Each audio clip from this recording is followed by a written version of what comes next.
Assalamualaikum warahmatullahi wabarakatuh. Jumpa kembali dengan saya Eko Budiono dalam mata pelajaran Sejarah Indonesia.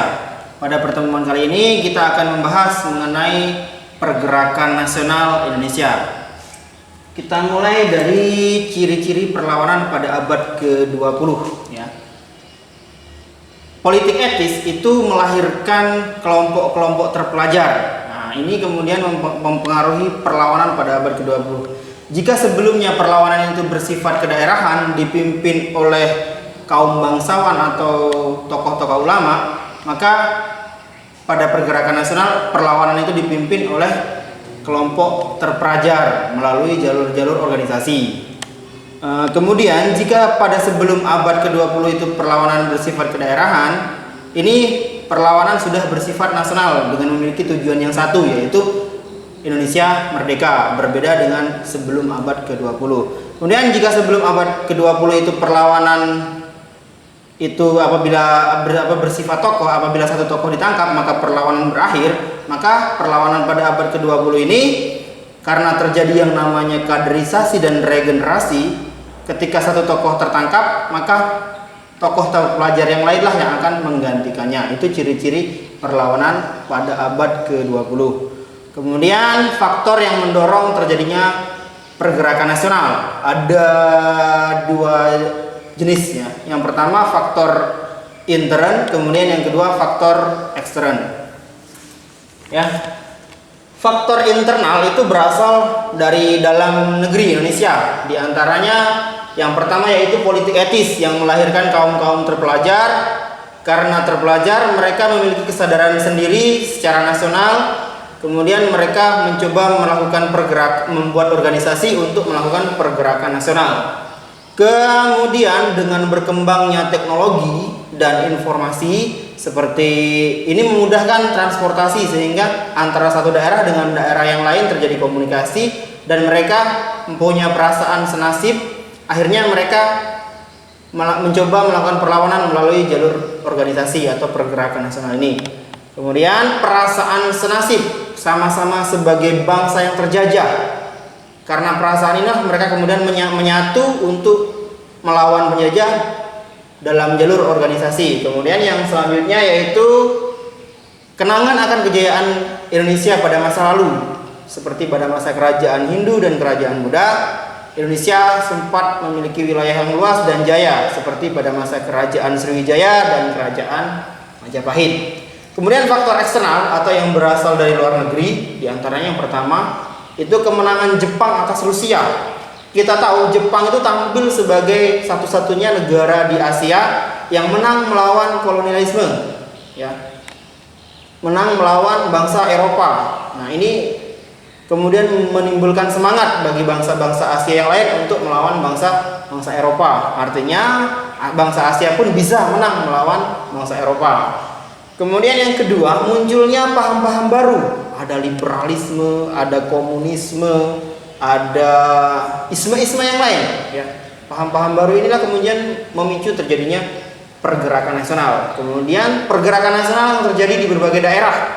Di Turki, di Mesir, di Cina, ada Dr. Sun Yat-sen ya. Di India ada Mahatma Gandhi dan lain sebagainya ini.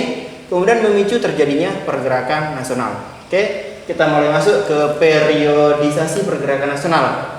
Periodisasi ini artinya pembabakan ya, atau pembagian waktu. Kita mulai dari masa awal pergerakan nasional. Pada masa awal, organisasi yang lahir itu diantaranya ada dua organisasi. Ada Budi Utomo, ada Sarekat Islam yang akan kita bahas pada pertemuan ini ya. Budi Utomo itu dipelopori oleh Dr. Wahidin Sudirohusodo. Dia berpidato di depan mahasiswa kedokteran atau saat itu namanya Stovia. Sekarang itu kampus UI di Salemba. Nah, di sana dia pidato berapi-api mengenai kebangsaan. Nah, ini menarik kelompok-kelompok pelajar kedokteran Stovia sehingga lahirlah Budi Utomo. Ada tokoh Budi Utomo di antaranya Dr. Sutomo. Namun karena Budi Utomo ini mayoritas anggotanya adalah kaum bangsawan atau kaum priai, sehingga organisasi Budi Utomo ini tidak bisa berkembang. Ini kita masuk ke yang kedua yaitu Sarekat Islam. Sarekat Islam semula bernama Sarekat Dagang Islam yang didirikan oleh Kiai Haji Samanhudi. Nah, tujuannya didirikan Sarekat Dagang Islam ini untuk membendung persaingan dengan kelompok dagang timur asing seperti kelompok dagang dari Cina, kelompok dagang dari Arab, dari India, agar kita orang-orang Indonesia ini tidak kalah saing dengan mereka. Maka muncullah Sarekat Dagang Islam ini dengan tujuan selain berdagang mereka juga ingin berdakwah menyebarkan agama Islam oleh Kiai Haji Samanhudi. Kemudian setahun kemudian Haji Umar Sahid Cokroaminoto itu melalui kongres mengubah Sarekat Dagang Islam ini menjadi Sarekat Islam agar lebih universal dan menerima semua kalangan. Dengan berubahnya Sarekat Dagang Islam menjadi SI, maka keanggotaan semakin terbuka sehingga SI kemudian berkembang pesat. Nah, pesatnya perkembangan organisasi SI ini menarik perhatian kaum yang berideologi kiri, yaitu ISDP atau Komunis Hindia, untuk menyusup ke dalam SI. Sehingga SI pun pecah menjadi dua. Di Semarang itu ada Semaun dan Darsono, itu menjadi ketua Sarekat Islam di Semarang. Nah, dengan secara tegas kemudian Cokroaminoto memecat anggota SI yang berafiliasi dengan ISDP atau berideologi kiri, ya. Itu pada masa awal. Kita masuk kepada pergerakan nasional pada masa pertengahan. Pada masa pertengahan ini ditandai dengan sudah mulainya adanya cita-cita yaitu nasionalisme atau Indonesia, visi Indonesia merdeka. Sudah ada cita-cita kebangsaan yang sama. Kita mulai dari Indische Partij atau IP. Indische Partij ini didirikan oleh 3 serangkai. Tahu kan 3 serangkai? Ada Ki Hajar Dewantara, ada Dawes Daker, ada Dr. Cipto Mangunkusumo. Ya. Kemudian ada Gerakan Pemuda. Ya. Gerakan Pemuda ini semula ada Trigoro Darmo yang kemudian berubah nama menjadi Jong Java. Ini grup Gerakan Pemuda di Jawa. Kemudian ada Gerakan Pemuda di daerah lain, ada Jong Sumatera Lembon, ada Jong Ambon, Jong Celebes. Nah, para pemuda dari berbagai daerah ini membentuk gerakan, kemudian melakukan kongres pemuda yang akhirnya melahirkan Sumpah Pemuda. Kemudian ada lagi Gerakan Wanita. Nah, satu tokoh yang terkenal yaitu Kartini, ya, sebagai tokoh wanita, pergerakan wanita yang cukup terkenal ya di antara. Namun selain Kartini ada juga Dewi Sartika. Oke, kita masuk ke masa perjuangan secara radikal, ya. Karena dirasa perjuangan melalui organisasi ini kurang kurang greget gitu ya, karena awalnya cuma organisasi, kemudian masih bekerja sama dengan penjajah, dengan Belanda, dan sifatnya dalam perdagangan atau jalur pendidikan, sebagaimana Sarekat Islam kan lewat jalur ekonomi, kemudian ada itu lewat jalur pendidikan dan kebudayaan, ya. Kita masuk ke perjuangan radikal. Sudah secara terang-terangan menyatakan tidak mau bekerja sama dengan penjajah atau non koperasi sifat pergerakannya. Kita mulai dari Perhimpunan Indonesia. Ini semula namanya Indische Vereniging, kemudian berubah nama menjadi Perhimpunan Indonesia.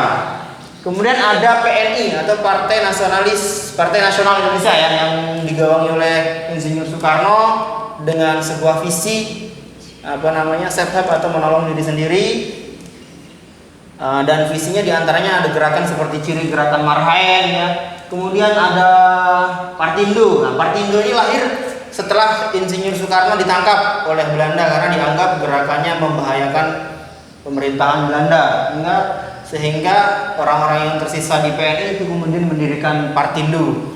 Kemudian ada PNI baru. PNI baru ini orang-orang PNI yang masih ingin mempertahankan nama PNI. PNI baru ini adalah Pendidikan Nasional Indonesia. Tokohnya ada Dr. Andes Muhammad Hatta dan Sultan Syahrir. Kemudian ada PKI, Partai Komunis Indonesia. Ini jelas partai berhaluan kiri yang secara tegas menyatakan melawan terhadap penjajahan Belanda, yaitu dan bercita-cita mendirikan negara Indonesia. Tokohnya ada Alimin dan Musuh. Ya. Namun akhirnya partai ini dinyatakan terlarang oleh Belanda dan pengurusnya dibubarkan.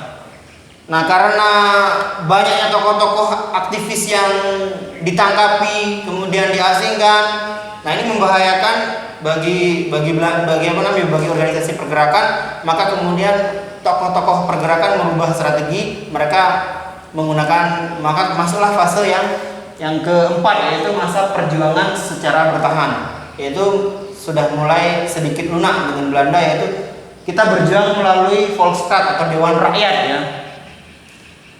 Kemudian muncullah fraksi nasional di Volksraad, kemudian ada petisi Sutarjo. Adapun tokoh-tokoh pergerakannya pada masa pergerakan pertahanan ini ada Taman Siswa yang didirikan oleh Ki Hajar Dewantara, kemudian ada Partai Indonesia. Ya. Itulah ya fase-fase periodisasi pergerakan nasional.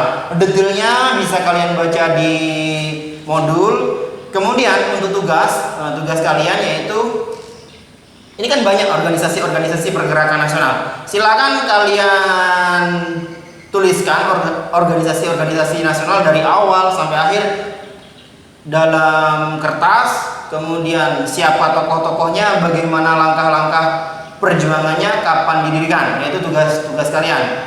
Tugas ini dikumpulkan di Google Classroom. Baiklah, rasa cukup untuk pertemuan hari ini. Pak tutup, billahi taufiq. Assalamualaikum warahmatullahi wabarakatuh.